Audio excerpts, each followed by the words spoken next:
First, open Ideogram AI and sign in to your account. To download an image from Ideogram AI, start by opening your image library or the area where your previous creations are displayed. Find the image you want to download and select it to open the larger preview. Now look for the available action buttons or the image options menu. Depending on the current Ideogram AI interface, you may see a download option directly on the image or inside a menu. Click the download option and wait for the image to be saved to your computer. If your browser asks where you want to save the file, choose a folder that is easy to find later.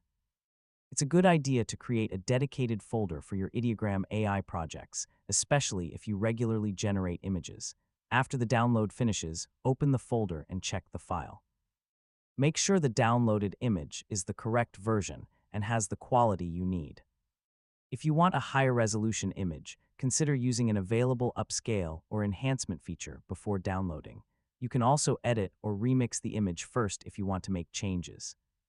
For example, you might remove an unwanted element, change the background, improve the composition, or create a different version. Once the final version is ready, download that version instead.